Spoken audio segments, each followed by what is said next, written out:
Сонсогч та бүхэндээ ерөө мэндийг дахин хүргэе. Дэлхийн монголчуудын хэмжээл радио 88.3-аас 7-ны давгаас басан гарагийн 20 цагаас хүргэж байгаа хоолболтол хов зогоо оройтой шаршуу нэвтрүүлгийн 2025 оны 5 сарын 19-ны даваа гарагийн дугаар шууд хүрэхэд бэлэн боллоо.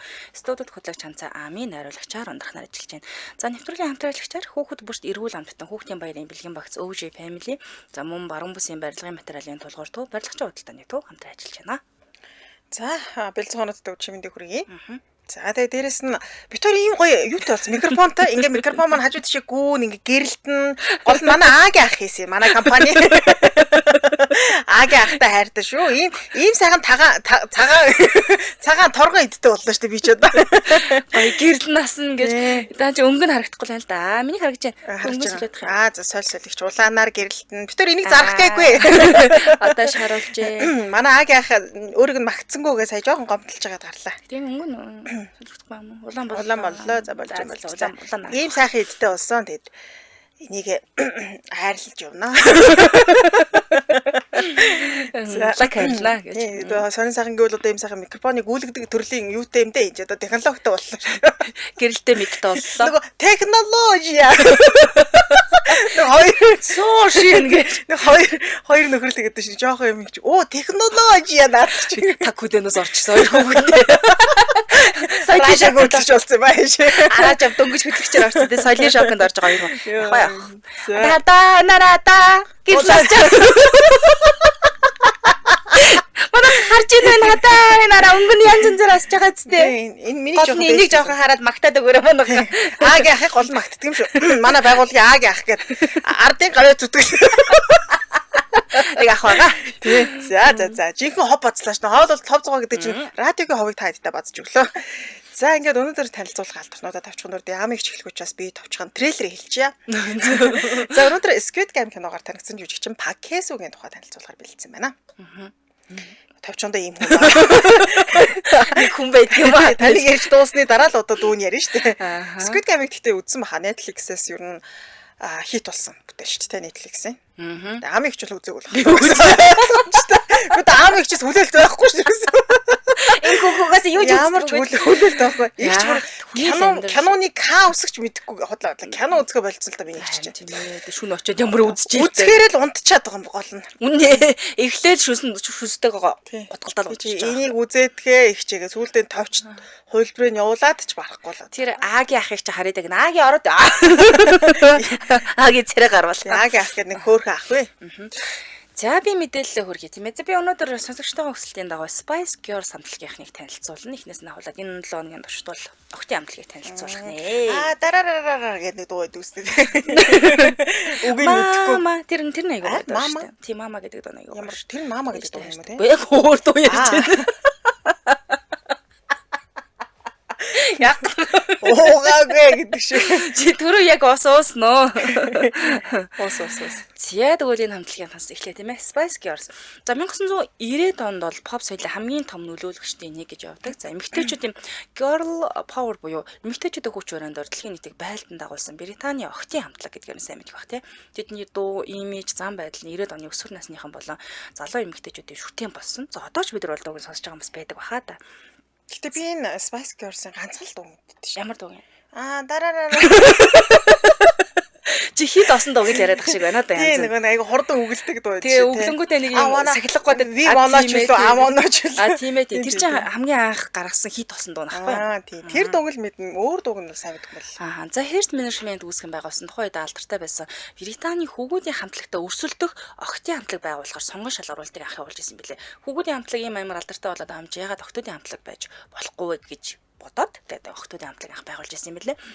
За тэгээд хамтлаг бас дотроо задарч эргэж нэгдэжсэн түүх. 1990-ийн амьд болохоор Jerry хамтлагаасаа гараад үлдсэн дөрөв нь болохоор цомгоо үргэлжлүүлэн гарсан ч гэсэн тэгээ тухайн үед нөгөө тавуулаа эхэлсэн байсан учраас нэг хүн ингээ гараа явчихаар амжилт нь ерөөдөө буурч идэл юм билээ л дээ. Ингээ 2001 онд бол хамтлаг бүрэн завсарласан. 2007 онд дахиад нэгдээд за дэлхийд тойрсон аялын тоглолтоо хийж эхэлсэн байна л да. За 2012 онд Лондонгийн Олимпийн хаалтын явцад дахиад хамтдаа ингээд дуулсан байдаг. За Girl Power Run-доор болохоор олон эмэгтэйчүүд, охид эмэгтэйчүүд өөртөө их итгэлтэй, эрх чөлөөтэй байхыг ерөнхийдөө анх уриалж гаргаж ирсэн юм билээ. За тэгээ имиж нь болохоор baby, за sport, ginger, posh гэдэг бүгд өөр өөр гэсэн стил имижтэй шүү дээ. Төрхтөө олон төрлийн эмэгтэйчүүдийг төлөөлж ингэж гаргасан юм билээ. Загвар хувцаслалт, үс сасалт нь за 90-ад оны трендийг тодорхойлсон буюу одоо ч хүрэн бараг загварын даганд өрөөд хүмүүс бас зөндөл байдгийн байлээ дээ. За хамгийн амжилттай охтуудын хамтлагийн нэг гэж авдаг дэлхийд даяар 85 сая гаруй бичлэг борлуулснаар байд юм байна. За wannabe гэдэг байхгүй наачаа. Энэ болохоор ердөө 30 минут дотор бичигдсэн дөө. Хамгийн ихэж гаргаад 30 минут дотор бичил хийт болсон юм дөө юм л та. За ингээд хамтлаг таарсны дараа бол Виктория Бекхэм загварын ертөнцид бол амжилттай шилжиж ингээ орсон. Мелинаси болохоор ганцаарчсан уран бүтээлээр хийт их олон дуутай юм билээ. За өнөөдөр тэгвэл нэг гишүүнийг танилцуулна. Хамгийн түрүүнд Мелбиг танилцуулъя. За Мелби божгор үстэй. Өнгөт арьстай бүсгүйг танилцуулъя тийм ээ.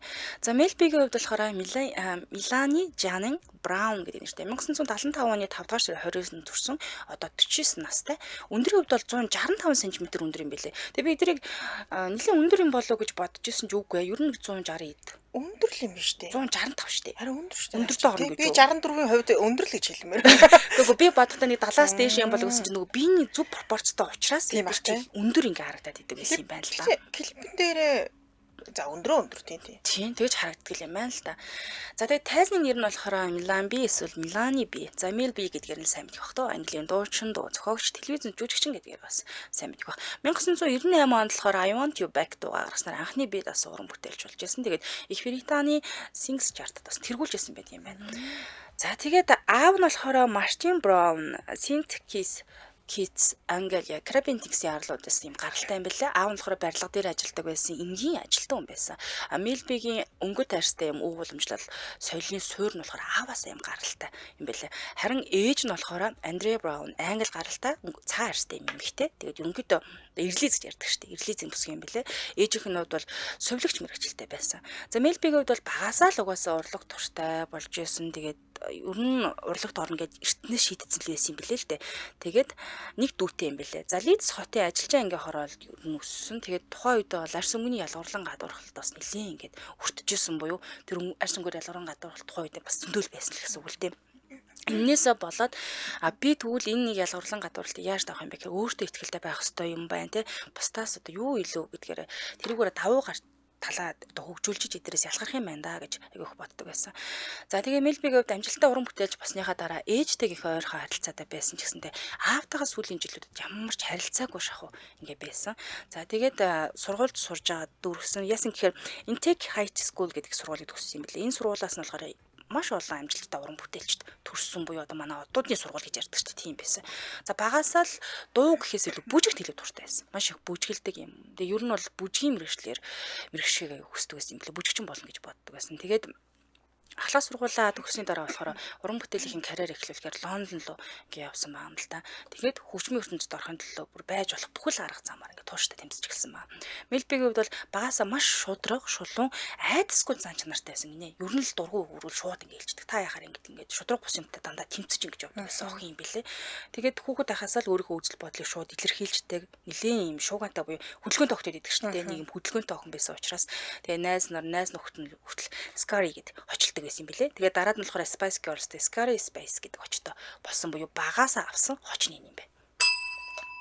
Хамтралж танилцуулаад өргөжлүүлье. Хүүхэд бүрт эрүүл амттай хүүхдийн байрын бэлгийн багц OG family танилцуулъя. За 15 дахь жилийнхээ хүүхдэж байгаа үндэсний тэргүүлэгчийн борт борлуулалтын компани OG family холдон компанид бяцхан өрсөний байр зориулан дараах бэлгийн багцуудаа захиалга авч байгаа юм байна. За Paw Patrol, Barbie, Hello Kitty зэтвтэй бэлгийн багцууд нь дуртай баатруудтай холбогдсон тоглоом болон амттнаар баялаг баярын уур амьсгал бүрдүүлсэн хамгийн сонирхолтой сонголт болох нэ. За эрүүл мэндийг эрхэмлдэг хэрэглэгчтэй зориулаад эрүүл мэндийн багц гаргасан байна. Тэгэхээр чихрийн агуулмж багтай тэнцвэртэй найрлагатай амтнаас бүрдсэн юм байна. Тэрүүгээр онцлогтой юм байна. За мөн олон тоогоор бэлэг өгөхөд зориулагдсан 5 төрлийн хямд багц байгаа. За энэ маань өхөрдөм савлгаатай тэгээд хэрэгцээт бүтээгдэхүүнүүдийг ингээд агуулсан ухаалаг шийдэл болох байхаа. Бэлгийн багцуудын давуу тал гэх юм бол бүтээгдэхүүнүүд нь non-MGO гэдэг стандарт хангасан. За хугацаа уртасгч агуулаагүй, өнгө оруулагч ашиглаагүй, чихрийн агуулмж багтай. За үйлдвэрлэгчээс албан ёсны эрхтэй импортлж оруулж ирдэг юм байна. Шинжилгээнийхээ бичиг баримттайгаа байдаг. За өнгө үзэмж сайтай, чанартай гэх мэтчлэн давуу талтай байдаг. Хаяг байршлав таавал дүүргийн 3 дугаар хороо ярамгийн гүүр явах зам дагуу OG family холдон компани гэж байрлаж байгаа. Холбогдох утасны дугаар 80-5 21 12 88 88 42 тэг 3 гэсэн дугаарлал холбогдорой. Social хаяг нь OG Family гэдэг харахаараа дэрнэ. Баярлалаа хамтран ажилласан хүүхэд бүрт эрүүл амжилтан хүүхдийн баярын бэлгэн багц OG Family байлаа. Захиалга дээр сая дурдсан пэйж хуудас болон утсаар шууд өгч болно гэсэн үг шүү. Муу яг үнэ. За ингээ өргөжлүүлэн мэдээлэл нөхөр хийх юм ээ. За 1994 онд Лондон хотод хоёр продюсер болон Bob Herbert болон түүний хүү Chris Herbert одоо аав хоёр байх болсон юм лээ анх. За. Тийм ингээ охтын хамтлаг байгуулах санаагаа гаргаад гендрийн хувьд эрэгтэй бой бэндийн хариу цохилт болохоор охтын хамтлаг гаргаж ирья гэж ирсэн юм лээ. Тэд охтын хоолой стил өрмөц зандархаар ялгарлах 5 гишүүнтэй хамтлаг бүрдүүлгээр сонгон шалгаруултыг нээлттэй зарласан. За Melby тухайн үедээ бол дуучин бүжигчин болохоор яг ингээ нүү тууштай тэмцэжсэн үг нь болохоор сонгон шалгаруултын талаар сонсонгуудаа шууд Лондон руу оцсон ба. Ингээд шалгаруултын үеэр маш их юм нэрэг цацруулсан байсан гинэ. Энэ хүн харахаар энэ яасан дуусахгүй ирж хүчтэй хүн бэ гэж харагдаг ш. Яг л тийж харагдсан. Өөртөө ихтгэлтэй, хүчрхэг хоолойтой. За тэгээд дээрэс нь хөгжмийн сонсгор гэж нэг юм байт юм байна. Сонсоод ингээд тийм тэрүүгээр ялгарч ирсэн учраас бусад оролцогчдоос бүр ингээд ялгарсан. За продюсерууд болохоор түүнийг гал цогтой, чанга дуутай, хүчрхэг гэж үнэлээд за энэ хамтлагт заавал байх ёстой хүмүүсийн нэг юм байна. Тэгэхээр хамтлагаа базаад бүгдийг хөдөлгөж чадах хүн гэж хараад авсан юм байна. За тэгээд хамтлаг Орсноос хойш мэдээж алдар нэртэй болсон. Харин Melby 2000 онд болохоор анхны ганцаарчсан сумаг болох хота гаргаад Miss Elliot зэрэг уран бүтээлчтэй хамтарч эхэлсэн байна л та. Тэгээд Spice Girls бол гайхалтай замнал байсан ч хүн бүрийн хувь хүний мөрөөдөл өөрөө гэж хожим бол хэлж ирсэн юм билээ. Хамтлаг таашны дараа эргээд хамт ингээд уран бүтээл хийя. Тэгээ ер нь бол хамтлагаа эргээд нэгтгэхэд нь хамгийн том төлөвлөсөн гэж болно. Хэдүүлээ ер нь эргээд нэгдэж ингэж уран бүтээл хийя. Ганцаар яваа гэх тийм амжилт болохгүй байна. Ер нь нэгдъя гэдэг санааг хамгийн их гаргасан бадсан хүн гэх юм уу та. Ийм бүсгүй юм билээ. За хувийн амьдралаас нь дурдвал 1996-аас 97 онд Melby Исландын бизнесмен Fjölnir Thorgrímssonтай болж исэн байт юм билээ. За тэгээ 98 оны 3 сард Melby аялын тоглолтын үгээр болохоор Голландын бүжигчин Jamie Golzarтай үерхэж эхэлсэн. За тэд болохоор 1998 оны 5 сарын 13-нд сүү тавьсан байна. За тэгээ сүү тавьсныхаа дараа яг 6 сард жирэмсэн болсон гэдгээ зарлаад 98 оны 9 сарын 13-нд болохоор яг аль босоор гэрэлсэн байдаг. За гэрэлсэн хугацаанд болохоор тайсныхаа нэрийг хэсэг ингээ өөрчилсөн Melanie G болгож ингэж өөрчилсөн байт юм байна.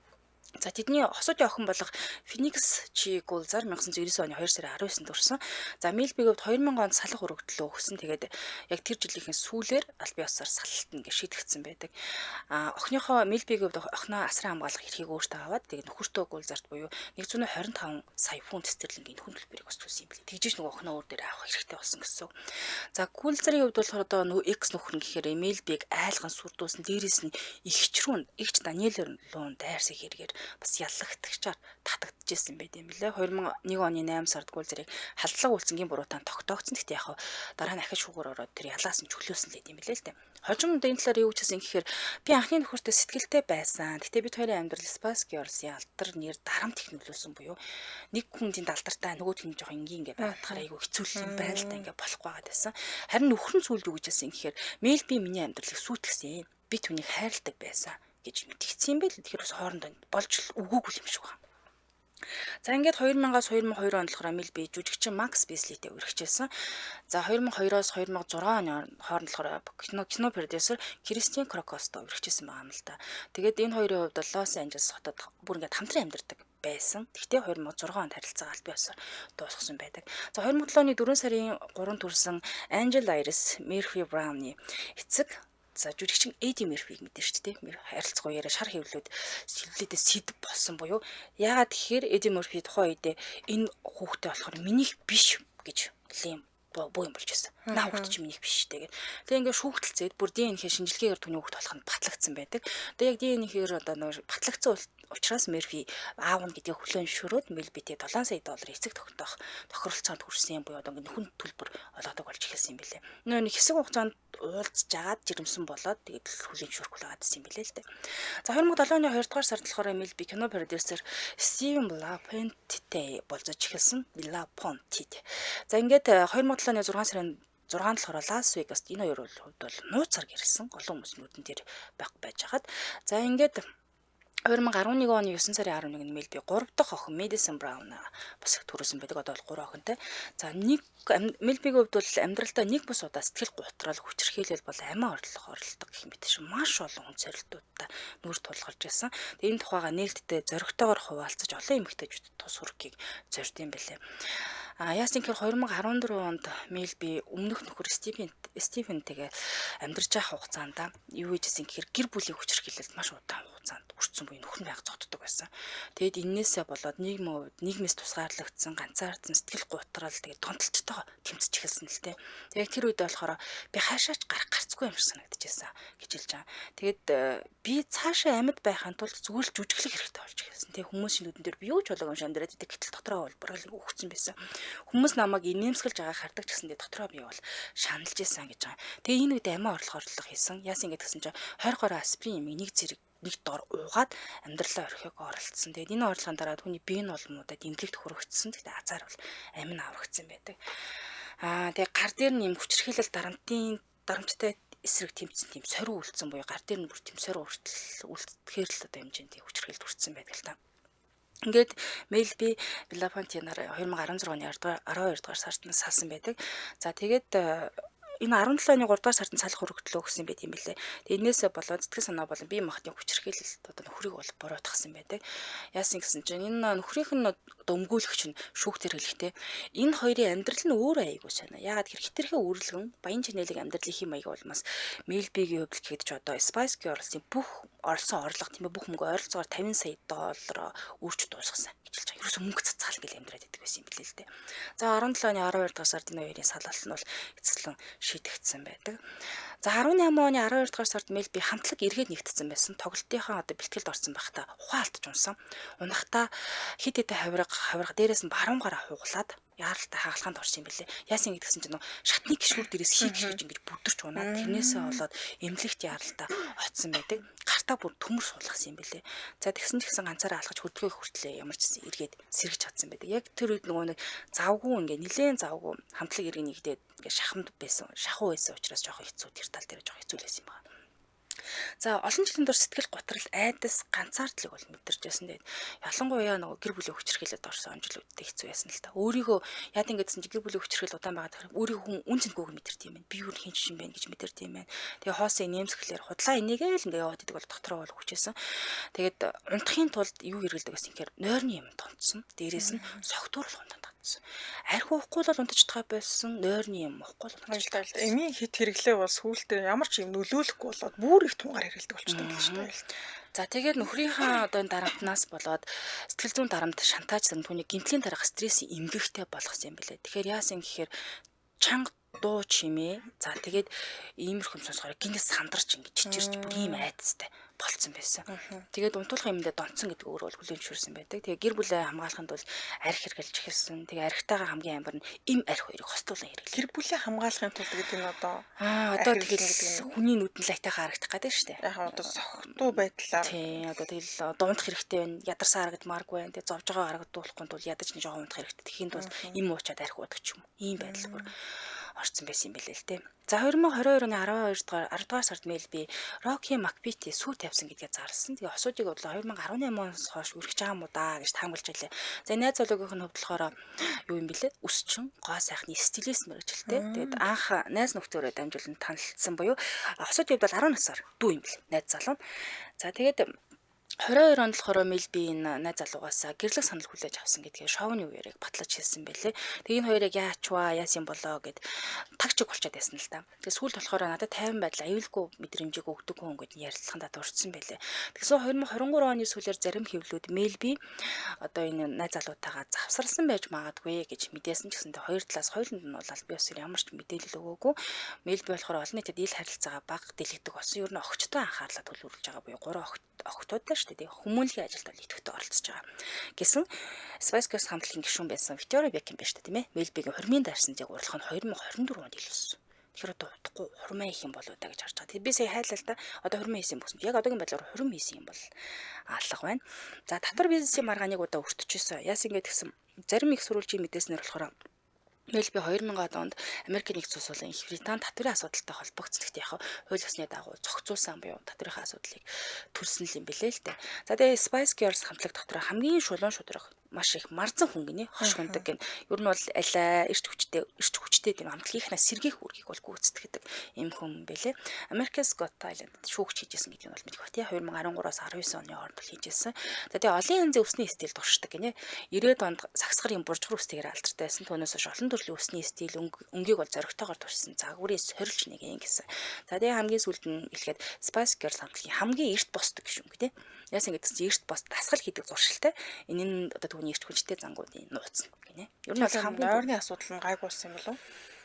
Одоо бол орой унтахгүй өглөөр тусаад байлж байна. Яг хамтлагт байх хугацаанд бол гайгүй юм шиг байна. Одоо хамтлагаас салан тусгаарлаад хүнтэй суусныхаа дараа л нөгөө гэр бүлийн хүчирхийлэл төртчүүл унтж мутгаал завал арх угаал юм уугаад байсан. Одоо бол гайгүй л ах шиг байна. Өсөлт нь өөрчлөгдөхөөр царай дүр төрхөн ч гэсэн өөр болчихж байгаа. Шал өөр болчихж байгаа. Өөр олон хүнийг харж байгаа юм санагдаж байна. Хуурал сайтай юм шиг байна тий. Жүжигчин бол өстой бужигнуулах байсан юм шүү тий.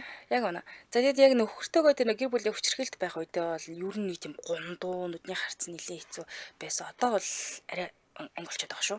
Тэгээ гэр бүлийн хүчирхийлэлд байгаа хүмүүс яаж сайхан харцтай байх вэ тий. Хэцүү шүү дээ. За баярлалаа үргэлжлүүлэн дараагийн алдартай танилцуулъя. За өнөөдөр бидэнд Squid Game киногаар танигдсан жүжигчин Park Hae-сooгийн тухай танилцуулнаа. 1981 онд төрсэн энэ жил 43 настай. Залуу жүжигчин. Ер нь бол 40 хэд нас чинь залууд орно шүү дээ, тий. За эхний баримт нь нэгэн дуучны ачаар жүжигчин болж исэн гинэ. Ахлах сургуулийн сурагч байхдаа цаашдаа яахаа мэдгүй хэсэг жаахан төөрч хөдөлж исэн үе түүнд байсан. Тэгээ бүр ганцаараа аялаар их явдаг гэсэн байна л да. Тэгээ тухайн үед галтрагны хамгийн хойдлын суудал нээлттэй ингээд нэг юм цаашаа шууд зам харагдчихдаг. Яг одоо л өөрчлөгдсөн. Энд ч одоо 90-ад он ч 2000 оны их мэхэл юм шиг байна. Тэгээд тийм галт тэргэнд суугаад шүн ч юм уу тэг ингээ аялаж явах их дуртай хөвт байсан. За тэг алдартай дуучин одоо бол ингээ алдартай дуучин болцсон Lee Soo-young гэдэг дуучин жүжигчний одоо 10 жилийн сургуулийн дээд ангийнх нь хич байсан юм байна. Тэгээ нэг өдөр ангид нь орж ирээд жүжигийн дугуулангийн тухай танилцуулга хийсэн гинэ. Тэгээ тэр дугуулангийнх нь нэр нь өөрөө төөрч будилсан одод гэдэг нэртэй. Тэгээ яг л одоо нөгөө өөрөө яг цаашдаа яг ямар мэрэгчлээ болох ч гэдэг юм уу яг яахаа мэдэхгүй тийм өсвөр насн дээрээ төгсөх ангийн одоо сурагч байсан учраас яг өөртөө юм тохирсон тэгээ төөрч будилсан гэдэг нэр нь их тийм өөрийнх нь анхаарлыг татаад за ингээд энэ жүжигийн дугууланд орсон. Тэгээд энэ дуучин Lee Soo-young-ийн хувьд дурсаж ярьснаар тухайн үед жүжигчин Park Hae-soo үнэхээр царайлаг байсан учраас жүжигийн дугууланд бол шууд оруулсан. Тэгээ би түүнд Hae-soo чи жүжиглэхгүй байсан ч зүгээр л юу ч хийхгүй байсан чи гэрэлж идэг хүн штэ гэж хэлж ирсэн юм байна. Тэр ийм байна нэг царайны сайхнаар явдаг гэдэг шиг тий. Чадвар модор байхгүйсэн ч гэсэн үе чиний бараг амьсгалж байгаа чинь л одоо ингээд тий. Үзэгдээл байж хаад болно. Байж хаад болох тийм хүнээ л гэж хэлсэн юм байна. Тэгээд тухайн жүжигчин маань бас ч их царайлаг хүү байсан. Тэгээд ямар сандаа төрсөн өдрөөр нь 6-гийн 6 охин оролт бэлгэлж исэн гэж байна. Тэгээд ер нь байнгын бэлгэсэлтэнд болуулдаг их царайлаг хүүхэн байсан гэж ярьсан байлээ. Тэгээд ямар тач ингэж явсаар жүжигчнэр тангууг их сургуульд суралцаж төгссөн. Тэгээ манай 10 жилдээ хичээлээ болон хаяа тасалчдаг гэсэн ч гэсэндээ хичээл номонд бол их сайн сурагч байсан гэсэн байна шүү. За дараагийн баримт нь Netflix-ийн ажилтан гэж бас түүнийг хочолж дууддаг юм байлээ. Жүжигчин хүн шүү дээ ч одоо өөр нэгэн харийн entertainment-тай тэг яаж явж байгаа бүгд нь Netflix-ийн одоо ажилтан болчихвоо гэхээр Netflix-ээс гаргасан 7 бүтээлд дөрөвтэйгээд амьдсан юм байна. Prison Playbook, Money Heist, Narco Science гэх мэтчлэн Karma гэж байгаа юм байлээ. За энэ мэтчлэн 7 бүтээл. Гэхдээ түүнээс гадна одоо арай нээлттэй хийг байгаа дахиад хэд хэдэн Netflix-ийн бүтээлд тоглож байгаа. Тийм учраас бараг энэ Netflix-ээс гаргасан нэлээдгүй олон бүтээл тоглож байгаа гэсэн. Тэгээ дээрэс нь тоглосон бүтээлүүдийнх нь яг нэг амжилттай болсон бүтээлүүд нь дандаа Netflix-ээс гарсан бүтээлүүд байдаг юм байлээ. Тийм ч утгаараа үе бараг энэ хүнжүүд Netflix-ийн ажилтан болно гэж хочлогддог гэсэн үг. За тэгээ жүжигчин маань дан ганц өөрөө ийм нэрээр дуудагдсангүй бүр хүүгээ хүртэл далайн 10-аалч хүү гэж нэрлэдэг гинэ өөрөө хүүг. Яг орчуулгаж байгаа сонь сонсож магадгүй л те. Яг тэр 2021 оны 9 сарын 17-ны өдрийн 16 цагт энэ жүжигчний маань нөгөө хийд бүтээл болох Squid Game дэлхийн нээлттэй хийсэн гэсэн. Тэгээ нээлттэй хийснээс ерөөсө 10 минутын дараа хүүн хорвоод мэндэлсэн. Тиймээс хүүгээ аавынхаа ингээ алдартай хийд бүтээл тэгээ одоо нэг өсөндөө ингээ жоохон холбоотой тийм ийм бэлэг тэмбэлтэй гэж үзээд Squid Boil гэж нэрлэдэг гэсэн үг лээ. Тэгээ тэрийг орчуулах юм бол одоо солонгосоор бол уужингоо гэдэг чинь 70 аргалж гэсэн үг шүү. Бой гэдэг ч хүү те. Тэгэхээр яг Google нөгөө кинотойгоо холбоолтой. Миний үе те. Нэр шүдээ орчуулах. Кинод ингээ холбогдоход ойролцоо төрсэн юм байна гэл ингээ бэлгшээгэл хурдж дууддаг гэсэн үг. За тэгээ жүжигчин маань 6 насаар дүү алдартай мус бүсгүйтэй танилаараа дамжуулаад танилцсан байна. Тэгээ зарим их сурвалж дээр 2 жил үргэсэн гэсэн байлээ, зарим дээр 1 жил үргэсэн гэсэн байна. Тэгээ ямар ч тач 2019 онд энэ хоёр маань хурмаа хийсэн. Тэгээд хурмаа хаалттай байдлаар хоёр талын эцэг их болон дотны хүмүүсийн хүрээнд чимээг хүн хийсэн юм байна. Тэгээ ихнэр нь маш үзэсгэлэнтэй бүсгүй байлээ. Би царайг нь бол олж харсангүй. Гэхдээ нөгөө ингээд би хаач гэдэг юм хурмын зургууд цацагдсан. Үнэхээр үзэсгэлэнтэй бүсгүй харлаа. хөөрхөн бүсгүй байлээ. Лаважи хөөрх харагд. Урдаас нь харсан хүмүүс хэлж байгаа бол хөөрхөн л гэсэн байлээ. Тэгээ араас нь хажуунаас нь харсан чи хөөрхөн л харагдаж байна. Тий.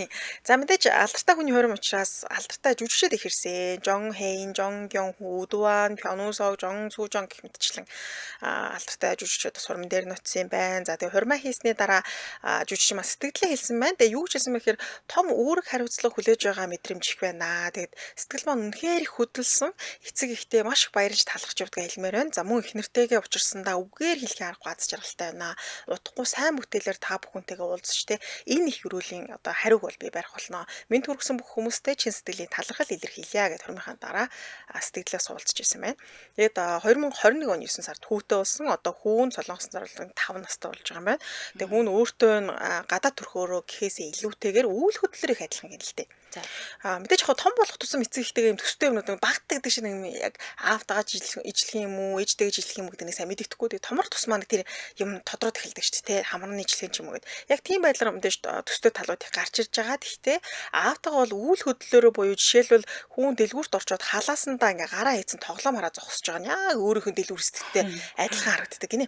Тэгэл одоо нөө зурагт поророо үзэж байгаа ч гэсэн гараа ингээ хойно алдалцсан ингээ үзэж байгаа ч гэсэн. Тийм ингээ ажигламаар юм бэ. Дээр сууж байгаа. Харин тийм ээ үйл хөдлөлийн төстэй. Манай ээжлэгддэж штэ. Би ч аавтайгаа аюу ижлэхэн бөөдөн дээр суугаад хоёулаа зурд үзэхээр ямар амар ижлэх юм бэ гэдэг штэ. Тийм үү. Би ерөөсө хоёроо ажиглаж байгаагүй юм биш. Тэгэж тантай бол адилхан зан чанар бол байгаа да. Тэр нэг үйл хөдлөлт нь хүртэл тийм байд юм шүү лээ. За одоо нэг төрлийн хоолн дуртай байдаг ч гэдэг юм уу. Тийм үү зүсэх юм тийм. Өстэй ажиглаж байгаа юм. За хоёулаа хамтраашаа танилцуулаад үргэлжлүүлээ. За тэгээ нэвтрүүлгийн хамтраалагчаар баруун бүсийн барилгын материалын тулгуур төв барилгачийн худалдааны төв хамтран ажиллаж байна. За 2025 оны 5 сарын 8-наас 22-ны хүртэл барилгын материалд 10-аас 50% хямрал зарласан байгаа. Барилгын материалын худалдааны төвүүдээс онцлог нэг нь болох барилгачийн худалдааны төв нь Улаанбаатар хотын төгжрөлгүй бүсэд байдаг. Тээврийн ямар ч хязгаарлалтгүй байршлаараа хэрэглэгчдийн талархлыг хүлээж байгаа. За том өөрийн ачааны машин, суудлын автомашин ямар ч асуудалгүйгээр шууд нэвтэрч болно. Бараа бүтээгдэхүүний төвөггүй тээвэрлэх боломжтой байх нэ. За тус төвд 200 гаруй аж ахуй нэгж байгууллагын 5000 гаруй нэр төрлийн барилгын материал нэг дор төвлөрсөн байдаг. За үүнд байшингийн үндсэн хийцэн материал, дотор гадна засал чимэглэл, сантехник, цахилгаан, за багаж тоног төхөөрөмж гэх мэтчлэн бүх төрлийн хэрэгцээг хамарсан өргөн сонголт байгаа. Тэгэхээр ийшээ тийш очиж штэ цаг заваа үрэлгүйгээр нэг дороос бүх зүйлээ авах боломжтой гэсэн үг. Тийм. Тэгэхээр өнөө жижиглэнгээс ахуулаад барилга байшин барихад бүх том тоног төхөөрөмж бүгд байгаа учраас нэг дороос авчихвал зүгээр юм байлээ. Тэгээ дээрээс нь дугаараа хязгаарлалт гэх наашаа том машин оруулдаг шүү дээ. Тэр том машинд орж ирээ тэндээс аваа явуучвал зүгээр. За хаяг барилгад Баянгол дүүргийн 20 дугаар хороо сонсголон барилгачийн худалдааны төв байрлаж байна. Ажиллах цагийн хуваарьнд 7 хоногийн 7 өдөр ажиллана бүр 10-аас 19 цаг хүртэл үйлчилж байгаа. Тэгэхээр та бүхнийг барилгачийн худалдааны төвд хүрэлцээж хямдралтай үнээр хэрэгцээд байгаараа материал авахыг урьж байгаа юм байна шүү. Холоод утасны дугаар 77 66 22 77 94 тэг 11 71 гэсэн дугаар холбогдорой. Сошиал хаяг нь барилгачийн худалдааны төв барилгачийн цэг имэн гэдэг хараад ирэх нэ. Баярлалаа хамтран ажилласан баруун бүсийн барилгын материалын тулгуур төв барилгачийн худалдааны төв байлаа. Баярлалаа. За ингээд мэдээлэл өргөжлүүлье.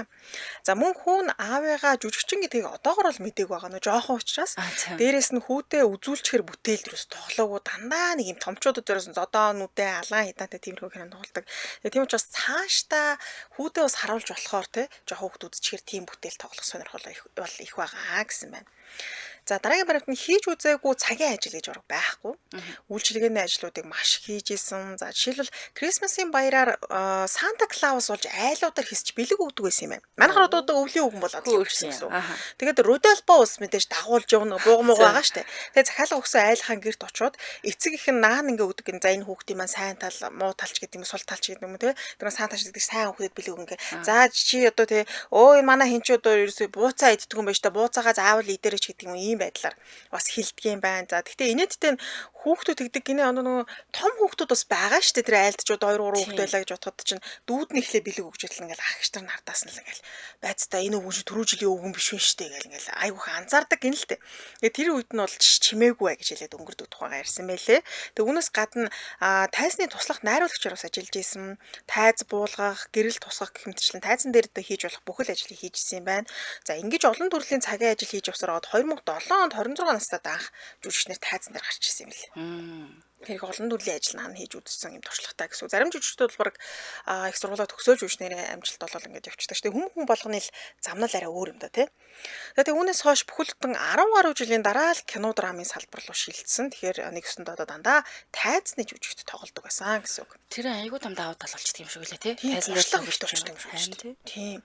Одоо хоёлаа бас ингэж радиогийн салбараас бас өсөрч болно шүү дээ. Үсрээ тавилаа яаж байгаа юм. Гадаад радиогоос телевиз рүү орох уу? Телевиз рүү орох уу. За дараагийн баримт нь сэтгэлээс гардаггүй үзэгч байдаг гинэ. Одоо тайзны жүжигчний хувьд гэсэн үг шүү дээ. За жүжигчин маань нилээн дээр үе шилжилтийн нас хэмээх жүжигт дөрөвдөж исэн.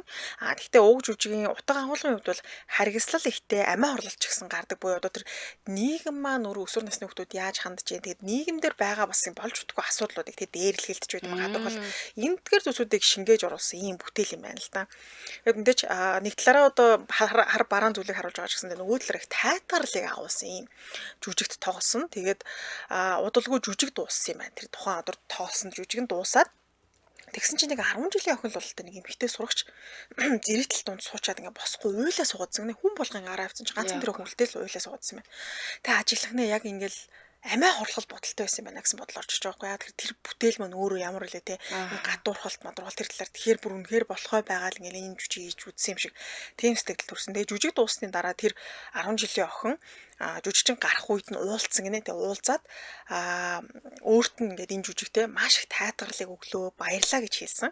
За ингээд энэ явдлаас хойш бас нэлээд олон жил ингээд урсан өнгөрсөн. Тэгээд жүжигчин маань хөдөө орон нутагт бас л энэ жүжигтэй тоглолтоор явж хагаад өнөөх сурагч охинтой бас дахиад таарсан юм байна. Яг нэг удаа уулзсан учраас царайг нь танихгүй л дээ. Гэтэ хүнд ингэ мэдрэмж гэж байна шүү дээ. Яг тэр үед харсан тэр одоо гүнзгий сэтгэлийг үлдээсэн тэр охин мөн байна гэж бодсон. Тэгсэн нөгөө охин бол ингээд тухайд амиа хорлох гэсэн бодол нь арилаад амиа хорлоогүй. Тэгээд дээрэс нь жүжигчтэй уулзаад баярлсан гэдгээ дахин хэлсэн юм байна. Хүний амиа орсон байна шүү дээ. Тий. Харин жүжигчин маань эсрэгээрээ би чамд маш их баярлж байна, талархж байна гэж хэлсэн. Тэгээ жүжигчин залуугийн хувьд за энэ сурагч охин бол юусаа хизээч мартагддаггүй тийм үзэгчтэй хэ нэг. Тэгээ ер нь ийм одоо гүн сэтгэл төрүүлсэн үзэгчтэй уулзах юм бол яг нөө жүжиглж исэн үеилүүгээ дахин иргэн буцах мэт тийм мэдрэмжийг төрүүлдэг тухайгаа ярьсан билээ. Тэгээд бид нар ч гэсэн тэгдэж шүү дээ хоёлоос ярьжсэн те. Дээр бас хоёлыг ингээл унтахтаа сонсдог гээл те. Маш олон юм мундаг сонсогчд зөндөө байдаг штеп. Бид ч өөрсдөө бол яг нэг мэдээлүүдээ ярьж байгаа гэсэн зарим хүмүүс бас ингээ гоё хань болж байгаа гэдэгт айгу баярлж удаа штеп. Тийм штеп. Уран мөг нь тэндээс ч л босч ирж үү дээ ер нь бол.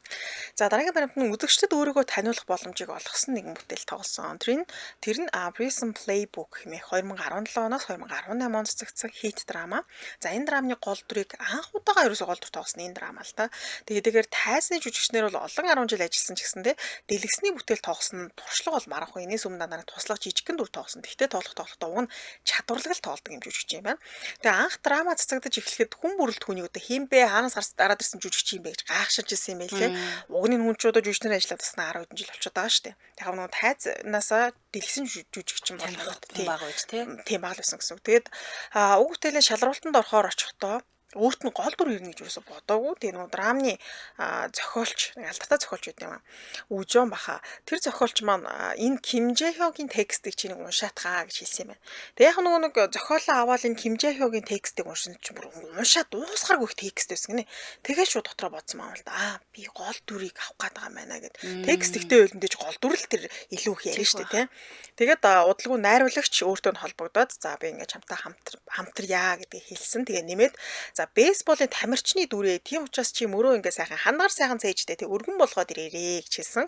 Тиймээс анхны гол дүрнээс учраас тэр хэмжээгээр одоо бараг за одоо мөрөөлтэй ингээ сайхан болохгүй л одоо үхэнлэж өргөн мөрөлтөө л тий. Тэгээ их сайхан би хаатай болсон байлээ.